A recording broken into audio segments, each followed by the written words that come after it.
everybody. It is Steve, your friendly neighborhood lawn gnome. Welcome back to another video over here on That's Comical. And if you're watching and it happens to be a Wednesday, happy new comic book day.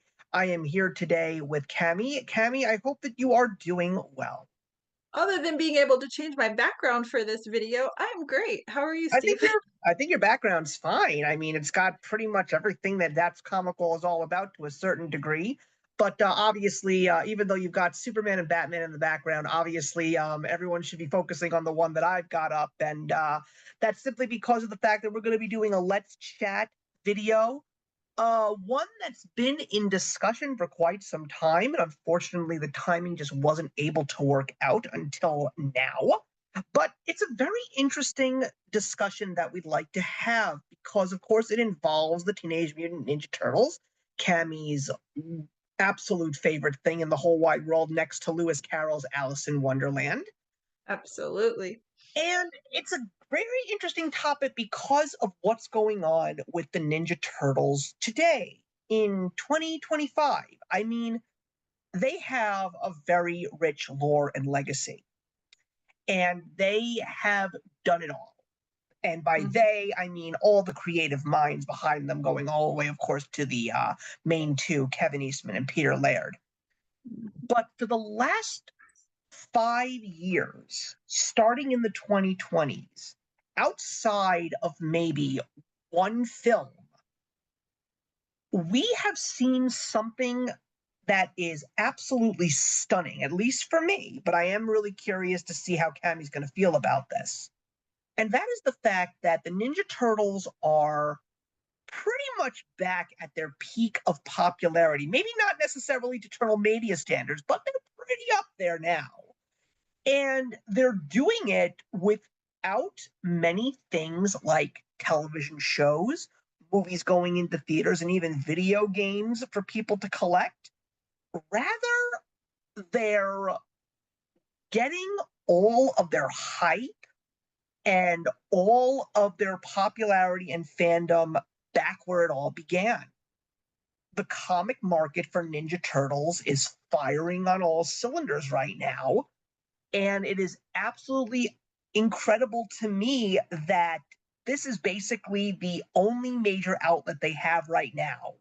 And they're just extremely hot right now, which is wonderful. So the question that I really have here is, how did we get here? And how did this happen?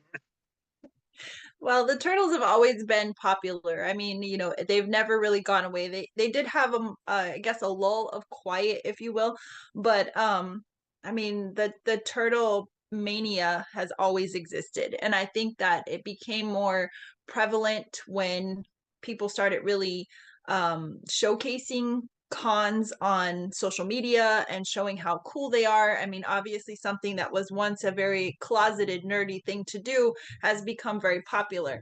I think for me though, I'm a little scared right now where turtles are heading in the comic world because it's very oversaturated with turtles right now. I mean, we have 3 new titles on the horizon, which is great for a turtle fan like myself because you get to see a gambit of creators and their ideas and all the things that they grew up with loving about the turtles, kind of conceptualize their thoughts and feelings on the pages, and so you get kind of their take on the turtles. But it could also lead to burnout, and that's kind of what I'm worried about, because I'm loving so many titles right now. The new Jason Aaron series is a lot of fun. Of course, I've hyped up for a very long time the Saturday Morning Adventures, which I absolutely love because to me that is huge nostalgia. I think for me, the peak of, and I think maybe this can be said for a lot of comic readers, came with the IDW's 2011 kind of rebirth of the Turtles, if you will. That storyline for me is just absolutely epic because it allots for not only a glimpse to the past, but it kind of gives a lot of substance and glue to the turtles and who they are and the history of the Yoshis and the Saki family, but in a way it kind of tears at your heartstrings because it's not just making you root for the turtles, it's kind of getting you to understand the basis of family. So for the first time you start feeling a little empathy for the enemy, you know. But that said, I mean, we've got a gambit of things that we can talk about, from the collaborations, you know, to just the storylines themselves. Excitement, yes. Fear, Horizon.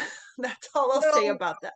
yeah, I mean, the funny thing is you mentioned the 2011 run, which of course was a very historic run, particularly because of the fact, even compared to the original Eastman and Laird comic run, this was the longest Ninja Turtles run in the history of the franchise. Yeah. But even then, when that comic book series was in the middle of its run, the Turtles had not reached that peak. As a matter of fact, to be honest with you, I had no idea that the Turtles were even back in the pages of comic books. I know that there had been many times after the Archie run was officially concluded, and of course the Mirage run was officially concluded, there had been numerous attempts to bring them back through different writers and artists, but it never really hit. And I think it's also just because of the fact that they were clearly trying to do what is successful now at a time when the Turtles were in their lull, because they were pretty much in their lull from, like, I would say 1994 to 2003, which is not a short period of time. Mm-mm. But it was just because of the fact that in 2011, this new Ninja Turtles run comes, but it's also merely because of the fact that Kevin Eastman, without Peter Laird, decided that he wanted to come back and really start to bring the Turtles into the comics for a whole new generation, get back to where it started, because the Turtles were starting to climb back up. And then, of course, he brings Tom Waltz on with him, and that's pretty much, you know, gangbusters right there. But Yeah. that run was still not really strong in terms of word of mouth. That's all I'm going to No, say. I'll agree with you there. It really wasn't until the pandemic, of course, in Yeah. 2000, when Eastman and Waltz brought Peter Laird back and they gave us the masterful The Last Ronin. And that, I think, Oh was yeah. really when the popularity of the Turtles was starting to get stronger again in the pages of comic books, because this was not your average turtle book. This Mm-mm. was a critically acclaimed, vastly sought after comic book, especially that first issue. I was really surprised when that book came out, and I didn't even give it a second thought. But like, the week it came out, everyone started raving and yelling and screaming about, like, oh my God, this is a turtle story that we have never experienced before. And you just could not find it anywhere. It was, I never had seen people sorting after a comic book like this for years. It had been a very long time since we had that kind of a feeling in the market towards a single comic book. And I think the beauty of The Last Ronin too, though, and why it surged in popularity, is it was something for the vintage turtle fan. You know, it was grown up. It was a new take on what could have potentially happened to the turtles. I mean, we grew up seeing them in a very animated environment, goofy, funny, charismatic, but this allotted for us to see them gritty and, you know, just kind of apocalyptic in a way. And it hit us at a time where our world was kind of apocalyptic. So I think that, you know, the combination of being faced with those fears in reality, but then having this comfort of something that you grew up loving, it was kind of a perfect pairing of, you know, two worlds that just kind of hit us at the right time. And then when you are introduced to something new and you're searching for something, you know, to do in boredom, you're going to reach back to something that gives you comfort. And so for a lot of people, it was oh, let me go back and revisit some stories that maybe I haven't seen in a while. And I think that's kind of where the Tim Waltz, version of this, the 2011 series that I alluded to, kind of got a resurgence, because it was like we were revisiting things that we love, but then we were also finding things for the first time that maybe we missed. And so that was a really exciting time for Turtles. And I think that's inevitably what helped us blossom into where we are now. You're absolutely right. The Last Ronin was definitely something for old turtle fans, nostalgic turtle fans. And I think another reason why it was just so sought after was just because of the fact that it had been so many years since Eastman and Laird had gotten together and worked on a Turtles project. So the fact that you got the original creators along with the newbie, who's not really a newbie anymore then, but just the fact that you got the three big names now associated with Turtles working on this very unique Turtles project, and look at all the popularity, look at what it's turned into, look at what they're planning for this. But I'm also like, at the same point, I'm somewhat fearful because I don't want this beautiful thing to be ruined either. But you know this is coming off of a time where I don't know if it's right or wrong, but I kind of feel that this came out exactly when it needed to happen, because I kind of felt that the Turtles were starting to take another dip. And I'll explain that to you. It's just because of the fact that you had some very interesting Turtles projects come out after the 25th anniversary. You had an amazing trilogy, a crossover you never thought you ever wanted, and that was the Batman Ninja Turtles crossover trilogy done by James Tynion and the Fourth. And those are really fun stories. But then you had, and of course, at the time, you were also seeing the conclusion of the Nickelodeon Ninja Turtles cartoon, which was also a very, very popular show. But what was your attitude on the two live action Ninja Turtle films that Michael Bay was associated with within this time frame? Did you like them? Did you not like them? Like, what were your feelings about those two films in particular?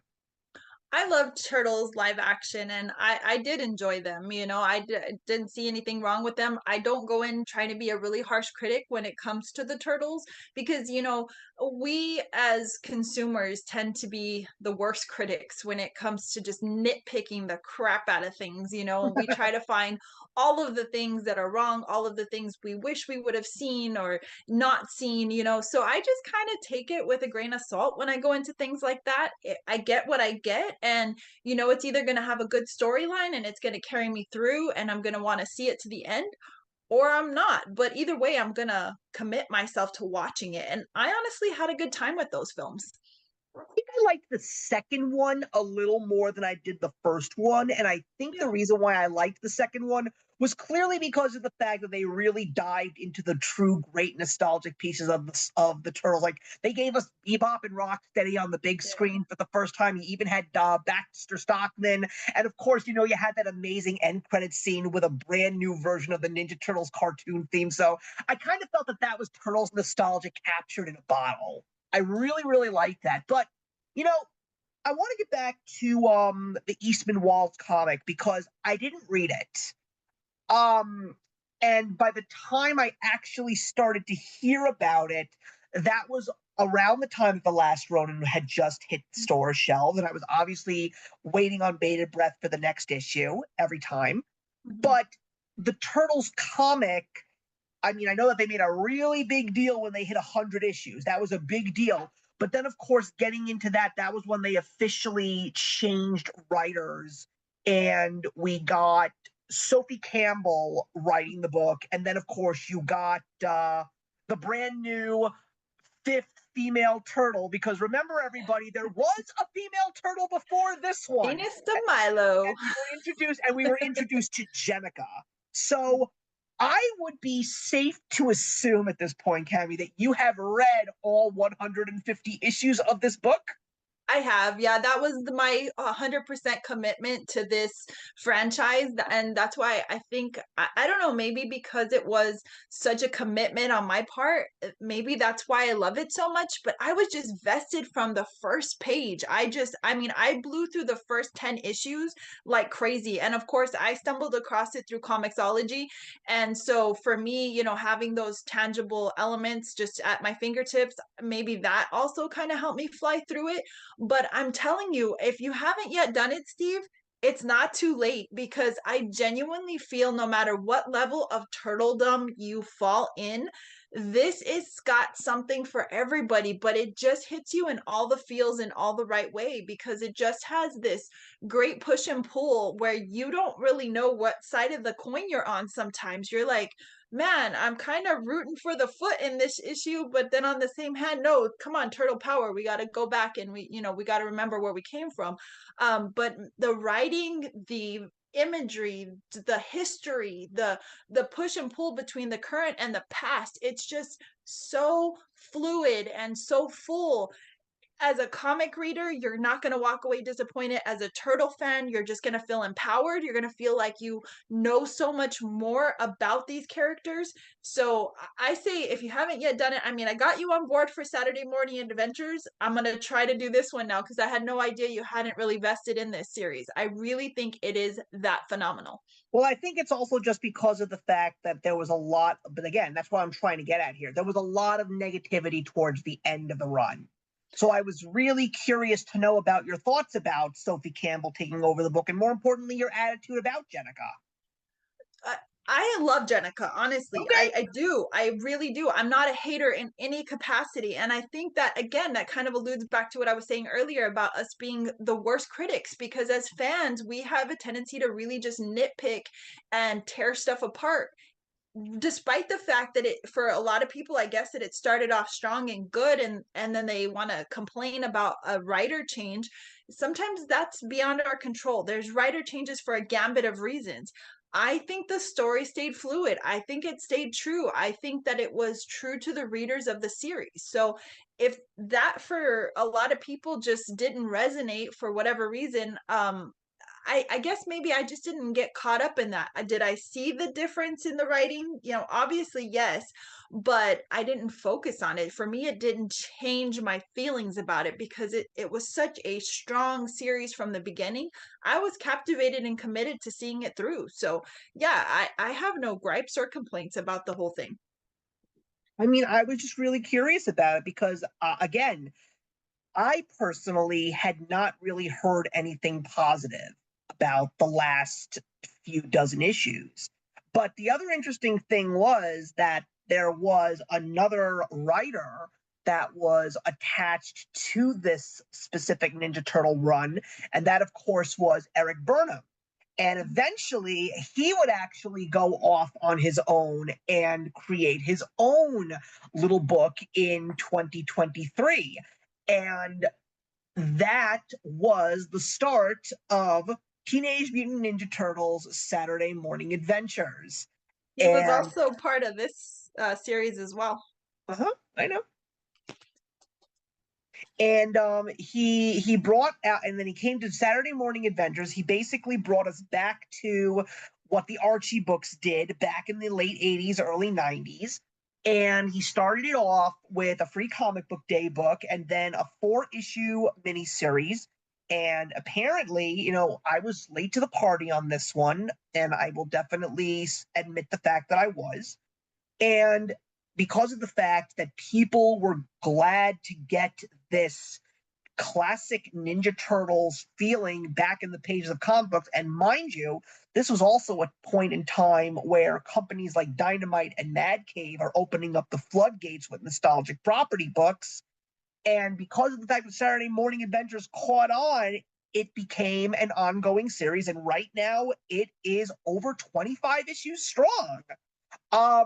I will definitely say, like I said, I was late to the party. I was able to hunt down the first volume, the first 4 issues. I found the first issue to be extremely fun and entertaining, but it was kind of funny. I felt the bookends were the better issues, and the middle 2 were not so great. But because of the fact that it left us a good impression on me, I decided to take a look at the first arc of the ongoing series, and that first arc was phenomenally fun. It was everything that I wanted it to be, and we were introduced to a whole bunch of really cool characters, and plus we were also able to revisit some of the old favorites like the Punk Frogs in the issues 5 and 6, and we got Baxter Stockman, but we were also introduced to a very interesting group of criminal mutants called the Pantheon, which is really, really cool. And now, I'm going to be perfectly honest, I kind of feel that the book is starting to lose a little bit of its luster, but where we left off in the last issue, it's gotten me really curious as to what's going to happen because eventually the Pantheon and the Turtles are going to come to a head at some point. Yeah, they have to. But I think for me on that series and why I was so adamant about getting you to get on board with it is because it is nostalgia. I mean, from the moment I opened up those pages, I just heard the voices of the original cast and it just followed me through. And the the writing, the storyboards, the coloring, the imagery, it was just fun. There was never a disappointment for me. So yeah, some issues are more standout than others, and I'm not throwing in the towel just yet. I mean, let's see where the series goes. But when you tend to carry on a series for a lengthy amount of issues, you're going to have a little bit of a dip. You're going to have a lull in it. So, maybe this is the lull for you and it'll pick back up again. But I'm a huge advocate for Saturday morning adventures. I think if you are a fan of the original 80s cartoon, if you are in Turtle Mayhem all the time and you just want to be a part of a fun time, I do think that is a comic that you're going to really get on with. Yes. And of course, at this point in time, we also saw the release of a brand new video game, which everybody was excited about, Turtles Revenge. It's already gotten 2 expansions with additional characters to play. And we were also introduced to a brand new Teenage Mutant Ninja Turtles movie called Mutant Mayhem. And I finally got the opportunity to watch it. I will definitely say that if I wanted to be a real critic, oh man, could I nitpick this movie one by one, especially with how many retcons. But I'm not gonna lie, this movie is vastly entertaining It and is. extremely fun. And I think the reason why I like it the most is because I have to give the studio that put this movie together so much credit because they literally got a voice cast, which makes the Ninja Turtles actually feel like they're teenagers. They actually have child voice actors voicing these characters. Like when you listen to Donnie, it sounds like a 10-year-old. It's quite I really feel this is like the realest I've ever heard the Turtles in voices. No, I will agree. That is definitely a youthful appearance. Their whole dialogue is very youthful. I'm just not a big Seth Rogen fan, and I think I'm that's not either. why. Well, I used to be, but I don't know. He really went off on the deep end with some tangents, and it just kind of made me lose my lackluster interest in him. And so knowing he was a part of this project, it took me a minute to kind of get behind it. This is one of the first recent Turtle films I didn't go see in the theater. I bought it though instantly when it came out on DVD. It's fun. It's a good time. There are some incredible actors that voice characters. Ice Cube, of course, is a huge standout for me in that movie. And if you're a fan of the villains and you kind of want to see a different take on the villains and kind of get a little bit of inside storyline dialogue from them, this is definitely the film to see. I do feel though that Mutant Mayhem was for the modern turtle fan and not so much for the vintage turtle fan. There are some elements that I could nitpick, but again, for the sake of not being the person that I said, we tend to be, I won't sit here and nitpick all of the things I didn't like about it, but it's definitely not one of my favorites. There are other favorites I can definitely put in before this, but it's worth seeing. It was a fun time. I will just say that if you're literally going to make Splinter a rat from Brooklyn, he shouldn't sound like a Japanese mentor. I mean, don't get me wrong. I love That was Jackie. I love Jackie Chan. He's got a real great comic timing, but it just doesn't make sense to me. That was one of the hardest things for me to get through. I absolutely adore Jackie Chan. He's one of my favorite. I just got to see him in Karate Kid Legends. He was just genius. But I had a hard time with the whole rat character from start to finish. I don't know if it was because he was just a rat, that he wasn't a human, and then he was just a rat all of a sudden, throughout. Maybe that was hard for me to kind of just get behind. But he had no links to ninjutsu at all. That's the thing, though. He had no history. So I'm like, how are you teaching these young men or these young turtle boys to be these street fighters when you yourself are not a street fighter? It was just a really weird concept. And again, I really see Rogan as kind of the mastermind behind that stupid storyline, because it has his name written all over him. So again, yeah, I guess there you go. That was my main issue with it, is it lacked fluidity because a lot of elements of it just didn't make sense. Well, clearly it made a lot of money in the box office, and it's going to get a sequel.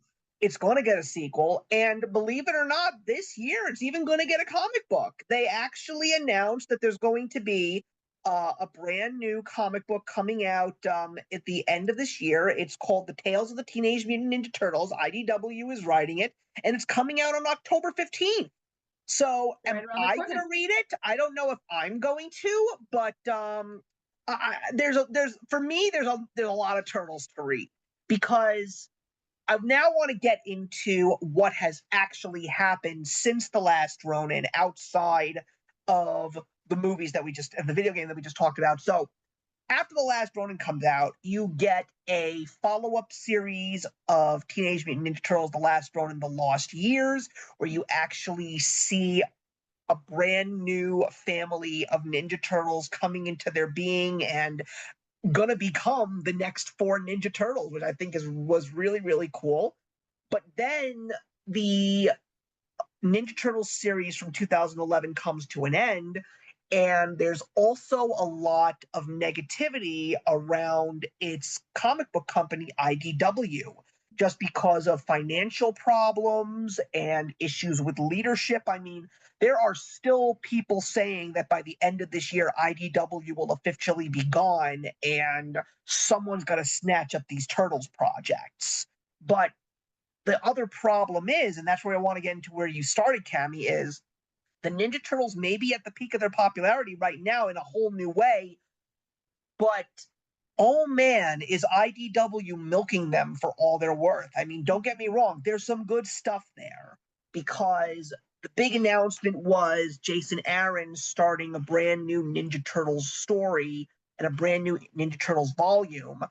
And I personally started reading from issue number 1 because I wanted to see, because I am a fan of Jason Aaron as a writer, but he had been in a really bad rut with Marvel for quite some time. So I was really hoping that this might be a way that he was going to pick up the pieces and maybe have a little bit of a revival. And now, 10 issues in, I think he's just doing such an amazing job. This Turtles run is really something special. It's very, very dark. It really embraces the theme of family. It is a very interesting story how they start off separated and they're now trying to get back together and become the four brothers united again, which I think is very, very powerful. But then there were also a whole bunch of spin-off books that were introduced in the Teenage Mutant Ninja Turtles Alpha book, and that included books like The Night Watcher and Mutant Nation, and quite frankly, those were not necessarily things that I was interested in. But now they're even saying that there's going to be more things, like there's going to be a couple of miniseries. There's going to be a Shredder miniseries. There's going to be a Casey Jones miniseries. Not to mention the slew of things that are riding on the Batman Ninja Turtles coattails. I mean, you had, although I will want to hear your thoughts on Teenage Mutant Ninja Turtles Power Rangers, because I'm sure you ate that up with a spoon, Cammy. But then there was also Turtles of Grayskull, and then there was Turtles and Naruto. Like, there were just so many things that IDW was making to the point where everybody was saying, I think this might be getting out of hand. So Yeah. tell me, you're clearly on board with all of these things. So I am dying to know, are they any good? Or is this just a cash cow? So everything that I just showcased, obviously you have to be a fan of one or the other, or you're not going to jive with them. So for me, I was super on board when I saw Street Fighter. I thought that was going to be a lot of fun, and they are what they are, though.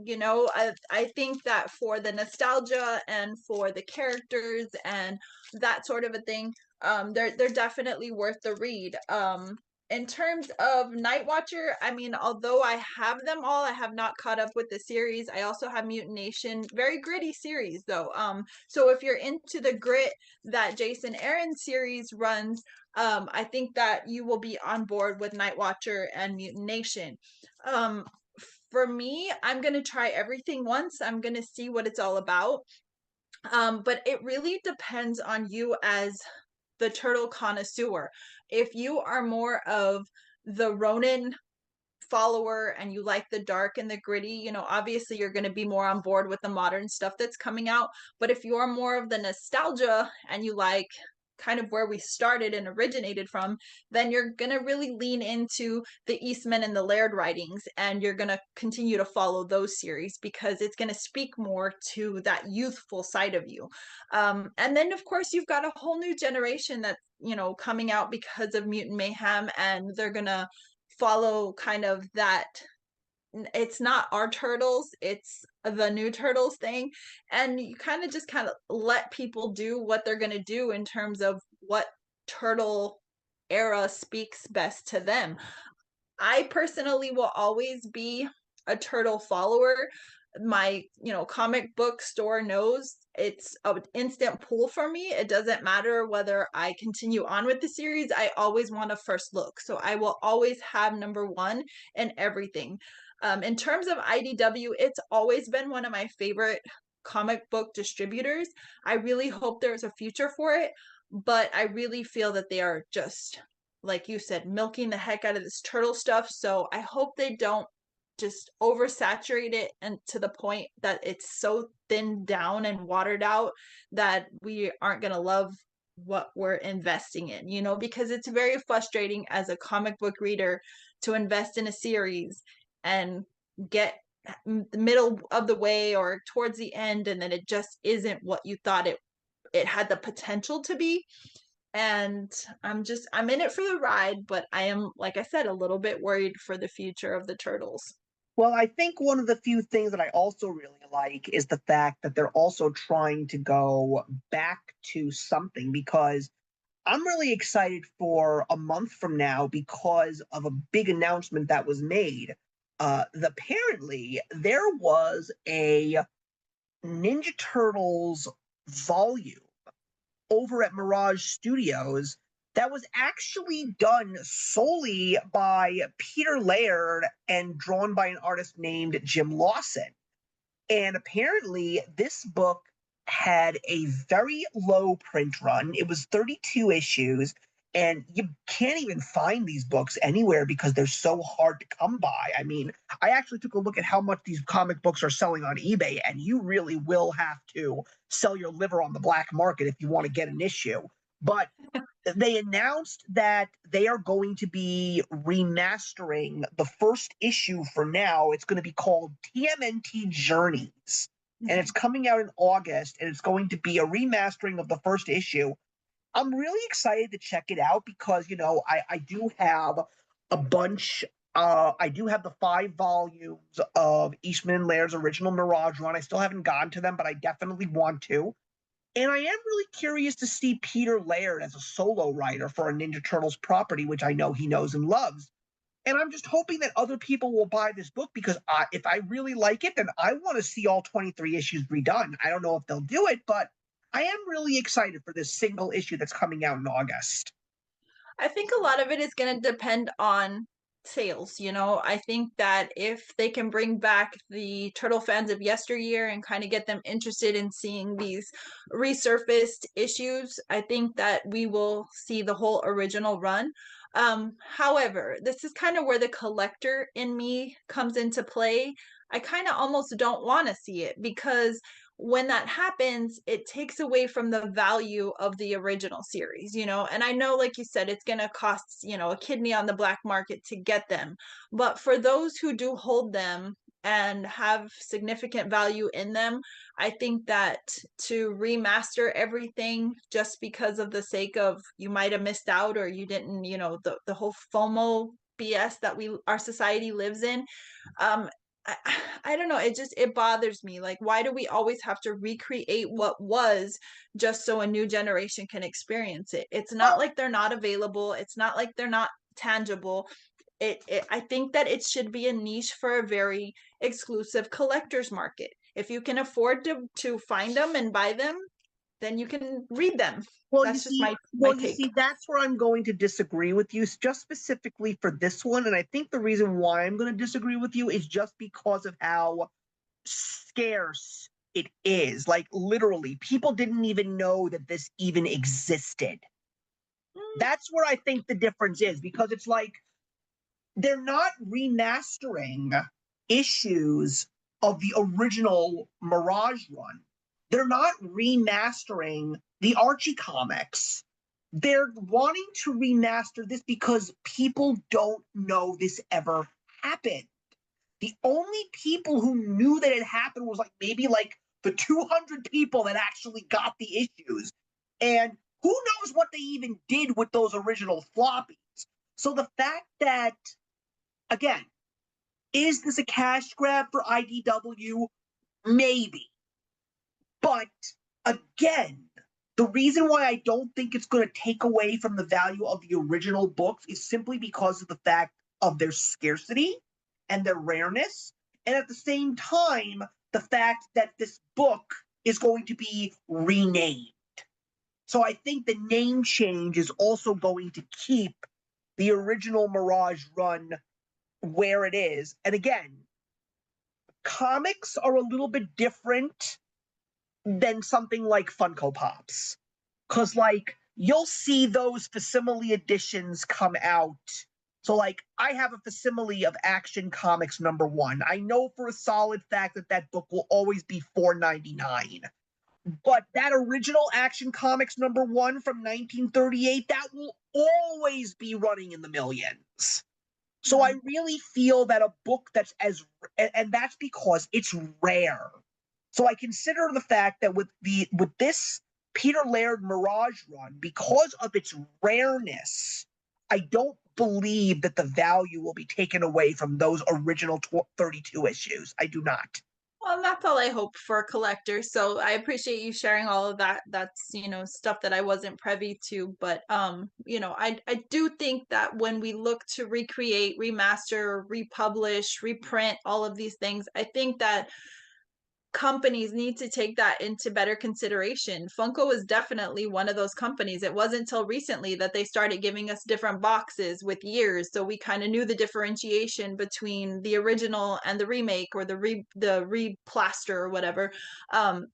It has to be a very definitive, we understand, we know what it's like to be a collector, we value the fact that you're investing your money into these things, so I can appreciate it when there's a slight name change, or there's a different cover offered, something like that, to kind of make a distinction between the original and the reproduction or the remaster, or reprint, whatever it is. So with that, I'm already on board. I'm already signed up for Journeys. Let's just see where the journey takes us. It's also a different thing, because you also have to remember that they're doing this not with the collector in mind, they're doing this with the reader in mind. Because when those Well, that's the thing, when those facsimile issues come out, it's like, yes, you can try and hunt down a trade paperback, but to get the opportunity to read a remastered version of an old comic for the sake of seeing how a comic book like that was written. I mean, I love that the facsimile issues will literally repackage and reprint the entire comic all the way back down to their ads. And I just think it is such an amazing thing to see what a comic book experience in the 30s, 40s, and 50s was, because it is very hard to hunt down those kinds of comic books in regular floppies. And even in hardcovers and trade paperbacks, those books are still pretty hard to find. Well, I'll believe that it's there for the readers when I see the price, because a lot of the times, and this has nothing to do with paper is scarce or more expensive, da da da. You can still get a $3.99 comic book. So if you're marketed for readers, then let me see a price tag at $3.99, because IDW is notorious for their $6.99, $7.99 covers time and time again. So if you are marketing this for readers and not collectors, you're not going to give me 50 different cover variants. You're not going to give me a selection and a gambit of things to choose from. You're going to give me one single cover at an affordable price. And you're telling me, then you're speaking to me as a consumer, but as a comic reader at that point, not as a collector. Because when you have a bunch of variations and then your price point for covers goes anywhere from $3.99 to, $49.99, then I don't buy into your bullshit anymore.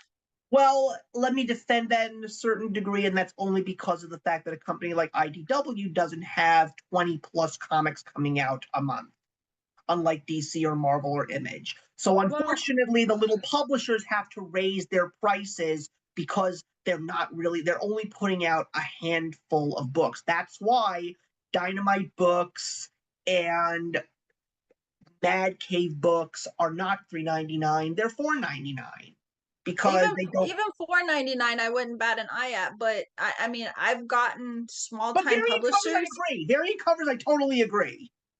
Yeah, I just I don't know, there's a way to market and speak to me like a comic book reader and not speak to me like a collector, because I'm both. So I speak both languages fluently. And, as someone who loves these, four mutant turtles, I will buy into any storyline, like I said, for the first issue for the first time. But the company has a responsibility to show me where the buck lies. Is it in making money? Is it profitability? I mean, of course, at the end of the day, they're in a business. That's what they want to do. They want to make money. But are they valuing me as a customer and a repeat return buyer, because they're making the product affordable and they're giving me something new, and they're not just regurgitating something that was in, this notion that I'm just going to buy it because, the brothers are on the front. Like, what are we getting here? And how do you feel about, based on the entire conversation that we had, one of the other big announcements that came out this year? There will be a Last Ronin 3. Do you think that this is a cash grab, or do you really think that there will be a good story? I mean, we haven't reviewed The Last Ronin 2 here on the channel, and that is something that I think we'll do right around the time that The Last Ronin 3 is about to hit shelves. But I wanted the end of that volume to be better. But when I got to the end of issue number 5 of The Last Ronin 2, I was sort of upset. I'm like, oh, you are purposefully doing this because there's another one coming, isn't there? Well, I think as readers, we kind of always anticipate what the ending will look like, At because this we point in want to time, everything turns has to be a trilogy. That's basically what I think. Well, no, and I completely agree with you, but I think that with Eastman, it's guaranteed gold. When his name is on something, people will flock to it, whether it's good, mediocre, or indifferent, because I don't think anything he's ever done is bad. I think that it is a guaranteed sale for a lot of people because his name is attached to it, because his artwork is attached to it. If he's vested time, we will vest the time. I think for me, I'll be on board because I started it. Yep. Are we going to finish it here? I hope there is an end.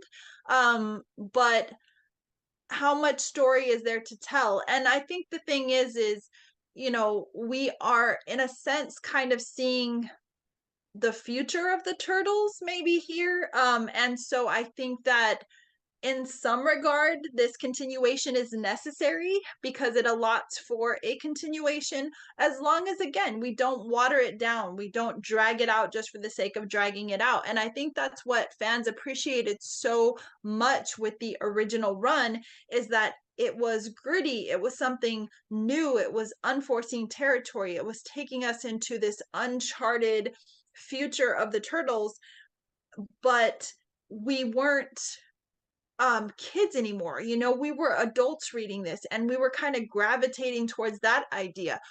Again, we picked it up with Ronin 2 because we were hoping for that same feel. You're not always going to get the same feeling that you get with the original. You know, it never fails. It doesn't matter if it's a book or movie or a comic book. But again, I think it's what you're setting yourself up for when you go into these things. Are you looking for magic every time? Or are you just looking to continue on with the story? Or are you just continuing to fill yourselves with it because you're a completist and you want to see the project through, you know? So you just kind of have to ask yourself these questions as you continue to read through. And I think that for our writers and creators, they're going to continue to give us the story to their ending, provided there is marketability for sales. You know, it really does boil down to that. I just don't want oversaturation. I don't want watered down products. And I want the creators behind this to go in knowing that we were on board from the beginning, because we were excited for a new beginning, a new foundation, a new adventure with the turtles in a completely different way. So if we keep that in mind, I'm on board to read as long as there is good story there. Let's hope that that's the case, because I'm always excited. Right now is a good time to be a Turtles fan, especially because of the fact that they're being hosted in the comic books. And basically, right now, when it comes to anything in entertainment, comics are my 100% first go to, because I'm sick of everything else right now. But anyway, I think that that's going to wrap it up. Cami, this was a great conversation, and I'm glad that you're enjoying your journey with the Ninja Turtles, as you always are. And I'm looking forward to us having another great conversation about the turtles soon. Oh, we definitely will. There's always time to talk turtle. All righty. Well, in the meantime, everybody, thank you very much for watching. Please leave a comment. Please leave a like. Please subscribe and hit that notification bell so you're up to date with all of our latest content. And we will see you in the next one.